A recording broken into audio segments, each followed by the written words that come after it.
So Anthony Passamard is the product manager lead for cloud IoT at Google. He's been in IT for over 20 years and was the leading partner ecosystem for IoT and Service Cloud and at AWS, where he was the head of products for the AWS IoT platform. Now at Google, he heads up the product management team and strategy for Google Cloud IoT. And Anthony's going to talk to us this morning about the Internet of Things. Please welcome Anthony Passamard.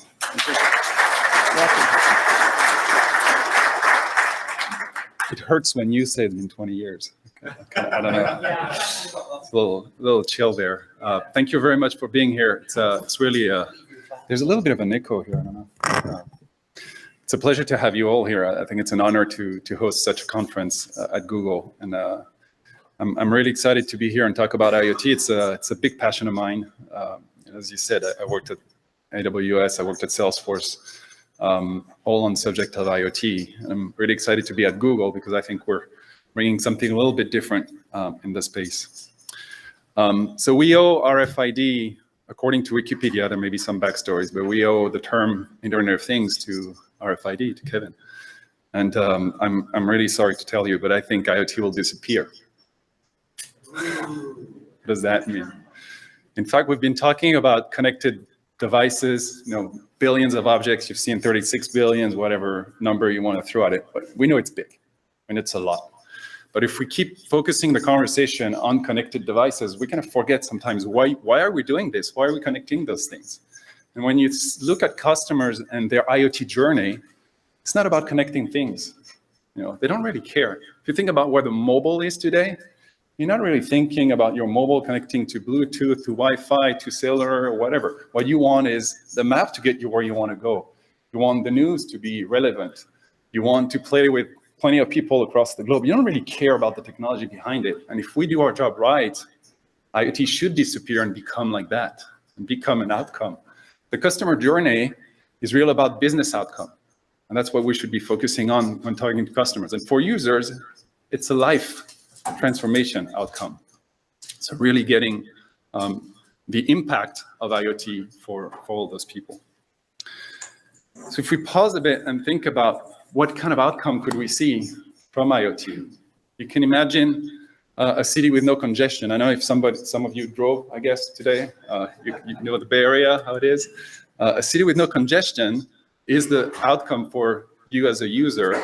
It's an outcome for cities, for less pollution. It's better parking. And that's really IoT. But you don't talk about IoT, you talk about the no congestion. If you think about airports, it's the same. Some of you may have flown here. It's not about IoT, it's about flights not being delayed and luggage not being lost and connections being made. That's really what it is about, understanding how airports function. It's not IoT, it's about no delays. It's about energy consumption in buildings, making buildings less of a pollutant. They're big polluters because they're inefficient in how they cool, for example. So how do we do that? How do we improve the use of batteries in cars? How do we really make better use of energy? That's what IoT is about. It's not about connecting the things. In medicine, it's the same. In medicine, it's all about tailored medicine. How can I know more about you as a person so I can give you the right drug or the right the right medicine to fix or get you a better life? It's not IoT again. The three expectations of IoT are really around risk reduction for customers, and it's about I talked about airplanes, making sure they don't crash. That's kind of a big risk, but lower risk is being late and having to deal with customer satisfaction and putting people in a hotel, like in New York last week. So a lot about understanding the world so you can reduce risk. A lot about optimizing cost. You have assets at your disposal. You have a limited amount of resources at your disposal. How do you make the best use out of those resources? You have some input, you need the best output out of that. And that's really what you can solve, where you're going to talk about the asset optimization or cost optimization. And those benefits will drive growth. And customers are really looking at IoT, at how can I improve my customer experience? How can I make sure that I grow my business, that I create new product lines that are relevant for my customers and my users? So that IoT can enable those growth. And when we talk to customers, those are kind of the three pillars we're talking to them about, not so much about the technology of connectivity. So I said that IoT will disappear. Actually, it is our job to make it disappear.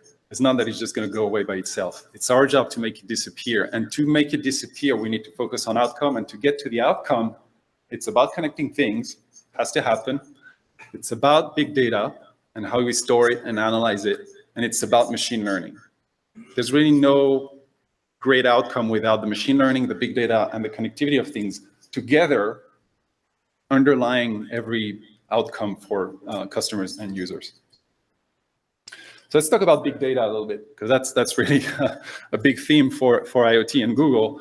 There's a pervasive nature of IoT. It's across all industries, all vertical, everywhere. It's really so big. And I think that's why it's going to disappear. It's too much.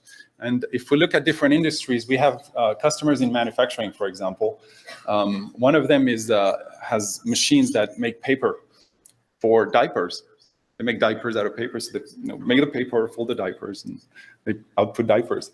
Each machine generates 4 terabytes per year of data, just making diapers. And they don't have one machine, they have a full plant of machine. And that's constantly, so that's a shift that you're seeing from the data being generated by users clicking, swiping, tapping, opening, turning knobs and things like that. That's human-generated data into things that are just generated constantly 24/7. That's a very big shift that's happening. In healthcare, we have a customer called Dexcom. As a partner of Verily, one of the Alphabet company in a medical device. They do a glucose monitoring device. And it's measuring glucose, fine. That's not too much data. They actually generate a terabyte of compressed data per month out of those measure of glucose. Uncompressed about 10 times that amount. That's a lot. It's a lot of data for just measuring glucose. Unfortunately, it's a lot of people, but hopefully they'll solve that. In transportation, we think a lot about autonomous driving and cars, but the reality is in transportation, you have train, planes, boats, trucks, and there's a lot of use cases in fleet management and the consequences of that fleet management on insurance, for example. We're starting to see insurances that will charge only on how you drive and how much you drive. That's very tailored to you, and that's for driving, but also for fleet management. If you think about transporting groceries, from the farm to the store, if the truck fails, it's not just the truck you need to repair, it's the entire shipment, the entire grocery. And the insurance could tailor that based on, I manage my fleet, I know it's not going to fail, I'm not going to lose the shipment, I don't need to insure that shipment as much. So there's some benefits there. Again, in transportation, 2 to 25 gigabyte per hour generated out of those kind of use cases, it's pretty massive. And in the consumer products, we just signed a deal with a game company, a toy company, and they're really looking at the game market as it's been taken over by apps on phones and on the web, and my kids like playing all the time on their phone. Where are the board games? Where are the physical toys? They're going back to physical toys and making them connected, so they can you can play physical games with people across boundaries, across the world. But that generates about 4 gigabytes of data per day per product line. So that's a lot of data too that they need to deal with. And Google has been for years dealing with that amount of data. And what happens when you manage petabytes of data or exabyte of data, which is kind of the scale Google is working at, you're really starting to master big data. But the more important is not the mastering of big data, is you become a data-driven company. And this data-driven company, you can really start doing innovation. Google has, you may know or not, has 7 products today that have over 1 billion active users. That's a lot of data, a lot of users. We're talking about search, obviously, everybody think about this one, but we talk about Gmail, we talk about Chrome, we talk about YouTube, Maps, Android. All those products have 1 billion users generating data, interacting with the system at all time. And that's what Google is really about, is managing that amount of data. And when you have that, you can really supercharge your innovation. And we'll look at 2 examples for that.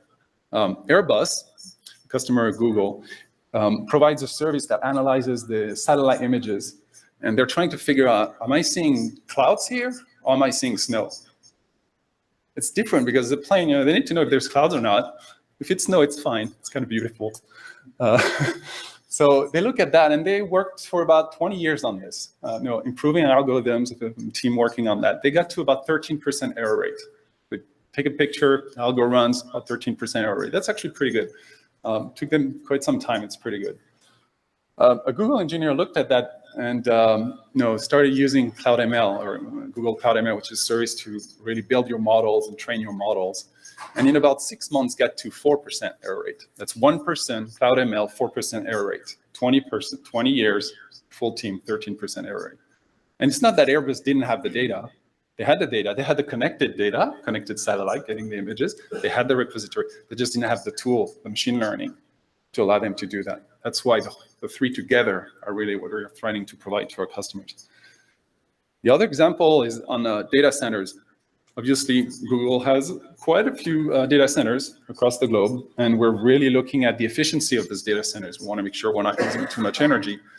And same as the insurance example earlier, how your insurance works, you're paying a flat fee no matter how you drive.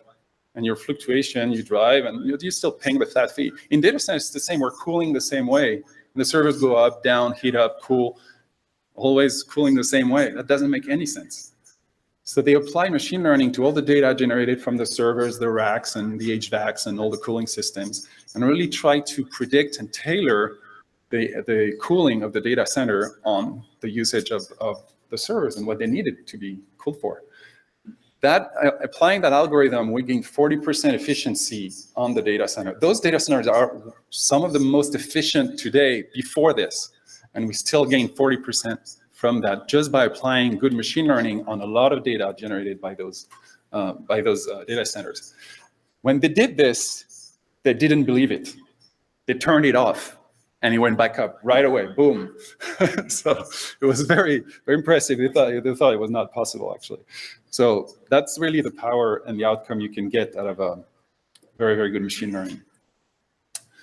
So when we talk to customers about IoT, we have quite an experience talking to a lot of them, and it always comes to the same three things for them. They're kind of concerned about the security and how to connect things securely to the cloud. It's security on the device, not getting the device hacked. It's identity of the device. It's the communication, the security of communication. It's the access control once in the cloud. So a lot of subject around security, which is something dear to my heart, but to Google in general. Also talking about scaling. It's actually fairly easy to connect a few 100,000 devices to cloud, maybe to 1 million. It's not too hard. But when you start talking about a global deployment, when you start talking about either very high query per second or packets per second, or dozens of millions of devices, then you're really in trouble. There's not a lot of solution can do that. Even if you look at open source and load balancing, it becomes really, really difficult. And that's a big subject for people. They don't want to put in place an architecture that they have to overhaul when they grow. So having that scalability is super important. And then the actionable insight, I spent enough time on this. It's really about why do you do all of this? Connecting things for the sake of connecting is not really useful. What you want is really get the insight, the business transformation drivers, and really drive your business in a new direction with this. So machine learning is key there. And I think we have some good assets there. So I'm the head of product for Google Cloud IoT. There's been quite a few announcements in the last month and a half. I don't know if you saw, followed the news on that. We launched a new product in general availability 2 weeks ago. I'll talk a little bit about this. We have a new leader that just joined, in Jong Ri. He was the CTO of mobile and IoT at Samsung and joined us to really lead the next phase of IoT at Google. We announced our intention to buy a company called Zively, which was part of LogMeIn. This is not closed, so I can't talk too much about it, but the intent is there and it's going to happen. So I'm pretty excited about this. Cloud IoT, Google Cloud IoT is one suite of services that we have as part of Google Cloud to do the connect, big data, and machine learning. That's really those three pillars. They're all connected together. Cloud IoT Core is one service. That's the new one that just came up. Cloud IoT Core is about device management, connectivity to cloud, bidirectional connectivity. Cloud IoT Core is directly linked to other products like PubSub, Cloud Functions, data flow for streaming analytics, Bigtable for NoSQL database, BigQuery for structured database. All of that is tied to Cloud ML. So the one that was used for Airbus and what they used to do the improvements analysis. So all that tied together, and some visualization tool on the right, like Data Studio and Cloud Data Labs for data scientists. It's really that entire suite of product that we call Google Cloud IoT, and that we try to make very seamless for users, so they don't really have to deal with hooking all of it together. And we're trying to bring intelligence in the moment. The models from Cloud ML can be applied directly to the traffic coming from devices. The Cloud Function can interact with the devices, etc. So it's really kind of a full system that we put together. Like all other product at Google, we build our solution on top of the Google platform. That's a very different philosophy. Most of our competitors have built the cloud and then built their business on top of the cloud. We build our cloud on top of our business. It's a little different approach because Google has such an advance in technology to serve those billions of users I talked about. The search, the YouTube, the volume Google is used to deal with. Building our cloud on top of that gives us actually an advantage. One of the things that is a big advantage for us is that global network that Google has. So to serve customers, to serve a billion users, you can't just do it in the US, you have to do it globally. You're missing a little bit of an audience there. So we're really trying to build on top of Google. So all those red dots here that you're seeing are front ends of the Google network. That's what you hit when you do google.com anywhere in the world. You're gonna hit one of those dots here. And you don't have to think, oh, I'm in France, I'm doing google.com/com/fr. We'll just redirect you to the closest endpoint. What happened, this is interesting. Why we own all of that is kind of a funny story. In before 2001, before the bubble, you were probably looking at the growth of internet. People were talking about laying fibers. That was really a big thing. Oh, we'll lay fibers and intercontinental fibers, and we had all those telcos that were doing that job was the highway of information, and just laying fibers, and all that in 2001, boom, all that was gone. But the fibers were there, and Google at the time had quite a lot of money. And what happened? We bought all of them. So, so that gave us a network, a global network, and thanks to that, since then we've been able to serve the entire planet through pretty cheap fibers. That were intercontinental fiber was still laying more, but that gives access that every time you hit one of those red dots, you're on our network. So that means that when you're doing an IoT project that's on a global scale, you really don't have, you can put all your devices all across the globe. You don't even have to think about which region it's at. It's going to hit that little red dot, as close as possible, and then get to the data center where you want your data to live.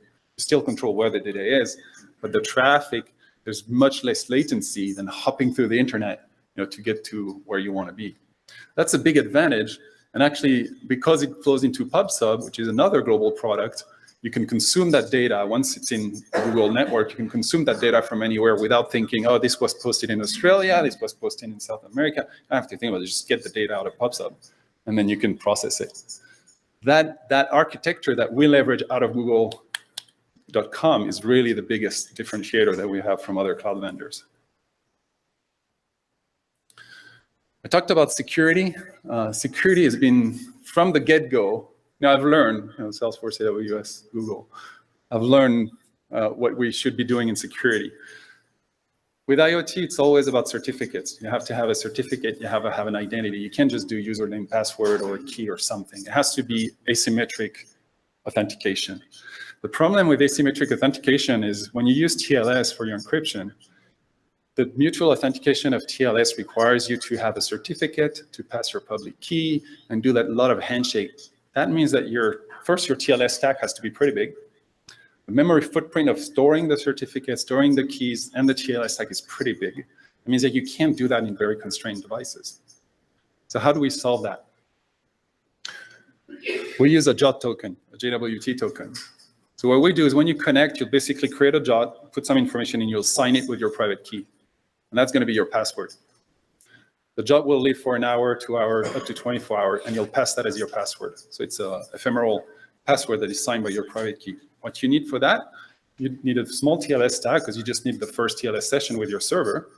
You don't need the full TLS stack with mutual auth.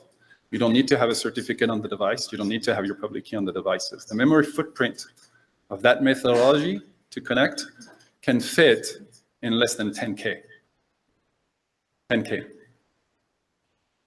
What we've done is we've enabled devices, not dual core, quad core, not 32-bit devices, not 16-bit devices. We have today an 8-bit device, 8-bit MCU, connected to a Wi-Fi module that hosts the entire stack, TLS, JOT, private key with a crypto device, to connect to IoT core, mutual authentication, asymmetric keys, 10K, 8-bit devices. Yes, that is cool. And that is thanks to Microchip. We have a strong partnership on security. Microchip, they have an ECC608, it's a little crypto chip that allows you to do that. The cost of this thing, 8-bit device plus Wi-Fi plus crypto, is ridiculous. So you can start connecting really a lot of things with this. And that's really a game changer, I think, that others cannot really provide. So we've been very conscious about that. And we have more common security. There's a lot of things we want to solve there. We want this to be completely transparent for customers. We don't want customers to think about, do I have a public infrastructure? How do I store my certificate? Where do I secure them? Like, how do I rotate my certificate? All of that should be transparent for users, and that's what we're working on. So two little examples of customers using IoT Core. In smart cities, we have a customer called Smart Parking Technology. They do that little picture on the side. It's about that big. It goes on a parking spot. It's wireless. It lasts for, I don't know, 5 or 6 years or 10 years. I don't know. It has a little bit of a sensing, just distance sensing. It wants to sense if the car is there. Also has a mesh network that kind of goes from one to the next to a gateway and then to cloud. Those guys, they had this. They're from New Zealand. They had this before IoT Core was available, and they told us that when we go to a site, we have to turn on the thing and configure it and make sure it can connect to the internet. It was taking them about a week to 2 weeks to deploy a parking lot. It's a pretty tedious process. And then they started hooking it up to IoT Core. The stack was so much smaller. The endpoint doesn't matter because it's global, so it's the same endpoint for everybody. And then they spend about 3 to 4 days now to deploy an entire parking lot. So now they deploy from New Zealand, Australia, Netherlands, UK. I think there's another one. They're just deploying like every month new parking lots. These go so fast. They don't have to worry about it. So for them, the gain was really the time to market for their solution, not so much about improvement in cost or whatever, even though it probably did improve their cost there. But the idea is that the speed to market given by a technology that's readily available. You take works. They take an infrastructure, it works. That's really the idea behind that. Another one that I really like to talk about, they're a small company. It's called Odin Technologies. A few people, but I saw one other talk the other day, and the intro was, we're focused on the 99% of manufacturing. So what does that mean? Well, a lot of companies are not Toyota or not Tesla. They don't have those nice robots with arm building things on their own, and the guys kind of looking, everything's fine, cool. No, they have old machines, 15, 20, 30-year-old machines. They're greasy, they're dirty, like you don't want to touch them, and big wires coming out. That's 99% of the manufacturing is like that today. And they go to Siemens and they say, oh, I'd like to connect my thing. And they're like, yeah, it's $2,000, but to put a nice box on it. Like, oh, can't do that. It's an old asset. So they came in. And they thought they would fail, which is interesting because they're really successful. They came in with a Raspberry Pi, a $35 computer, put it in a little box and it's hardened so you can't destroy it. And they plug it to the device, to a serial port or whatever they have on there, and get the data, send all that to the cloud. One of their first use case was with a plastic molding company. So they put little plastic little gel thing, and it melts them, and then they do sheets, and then they mold them. That whole process is this multi-step process. It's a little complicated. You need to control temperature. You need to make sure the speed is fine. So the quality control of the machine is very important. And those machines are reconfigured based on the different steps that it's going through. So that's called a changeover. So by just looking at the data coming out of those machines, understanding the changeover pattern, the optimized flow that they had to go through, using the same machine, they were able to save 3,500 to gain 3,500 more hours of production per year per machine, which is about $1 million per machine, just gained by connecting a Raspberry Pi literally to that machine and getting insights. It's the insights that got that. So that's a pure asset optimization, kind of cost optimization benefit. So really cool, very cool use case with those guys. So I'll stop there. I see 5 minutes. I'm all good. If you want to know more, there's an easy link, cloud.google.com/IoT. We started about a year ago in that journey, but using the assets of Google, I think we're going really fast. We're really excited about where we're going with this, and I hope you'll be able to benefit from that and share your experience and help us also. Thank you.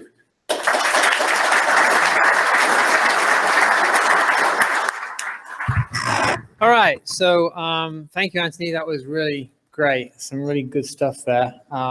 Questions. Let's see what we can do with some questions. So, Kerry, over in the middle over there, if you can. Yeah, we're trying to bring a microphone so the guys that are in the other office can at least, the other room can at least hear what's going on.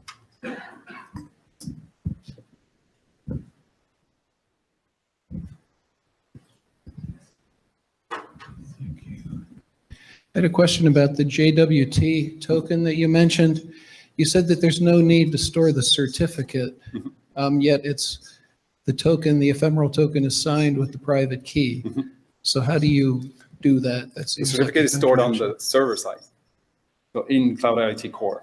So when you provision your device, you'll get the private key in your device. The public key will be directly uploaded in IoT Core.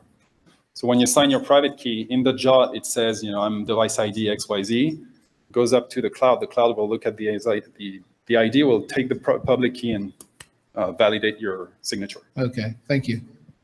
And we have that process with Microchip directly integrated in their manufacturing process. So if you buy a crypto chip from Microchip, they will give you a crypto with a private key in it, and the public key will get from Microchip directly to your account in IoT Core.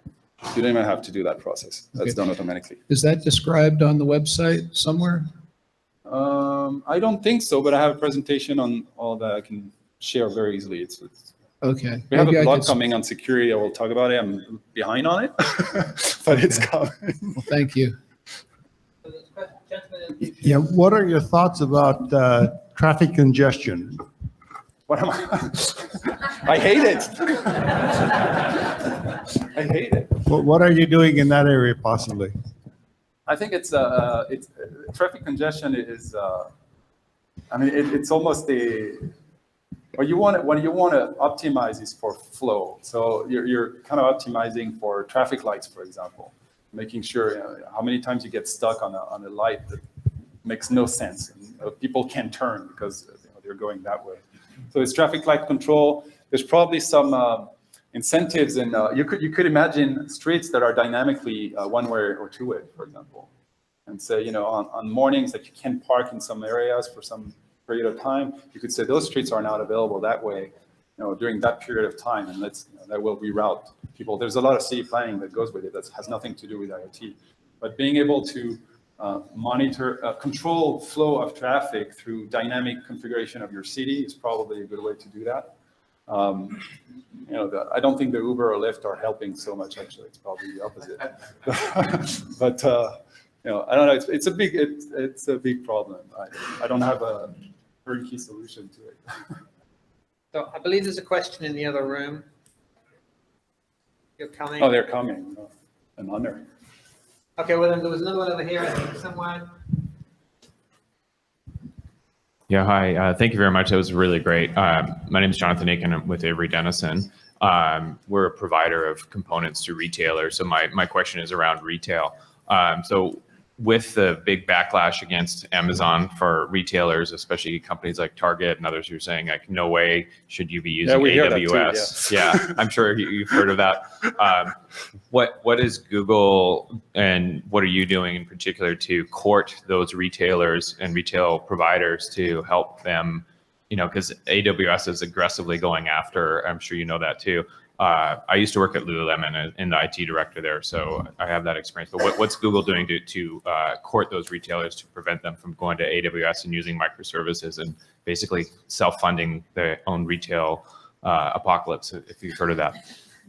Yeah. So first we have now vertical teams that do go to market. They're fairly new, to be honest. But retail is one of them. So we have a kind of retail playbook a little bit. There's a lot of technology that can be used in retail that Google provides, in particular in AI. So, foot traffic is an obvious one. Basically, based on image analysis and ML applied to image, you don't want to know who's coming, but you want to know maybe gender, are people happy, what age range, flow, really understand what's happening in your store and the population that comes in the store. That's really for traffic. So security is another one. Shoplifting is pretty easy to detect, actually. Beyond that, there's a lot around freshness of food in the stores, just monitoring temperature, and how long items have been in the shelves. People moving a fresh item to a shelf because they're in the car and they're like, oh, I'm dropping that here, and that goes bad. And you don't want anybody to pick it up. And there's also, I've seen a pretty big use case in the kind of restroom cleanliness, making sure that people come, how long do they stay, and the billing of that. That's around the store itself. And then there's a whole supply chain that goes with retail that is very interesting to us. Actually, we're looking at a supply chain solution, because supply chain is so many vendors. That's a big thing, and you want that layer on top of it. And we have a company called FPG. They're an API management company that is we're working with on IoT to see how do we put that layer on top of a supply chain as a whole, not just one player and enabling one player, it's the whole chain. And that will enable the stores to better understand where are the things that are coming to the store, replenishment and provisioning of items for the store. There's a lot of tools we can provide. We're building plays. We need to build the first success with the customer to make it a reference for the industry. That's kind of a good strategy we're going after, is to do those successes. Take a good player, work with them, make it happen, and then replicate. So, how do we figure out who that person is so we can help work with them? To be honest, most of those inquiries come to me, so and I kind of route after that. So that's a good segue, right? Yeah. So thank you, Anthony. I know Anthony's going to be staying around for a while, so if you've got more questions, I'm sure you can grab him at the break and chat some more to him. So thank you, Anthony. Thank you.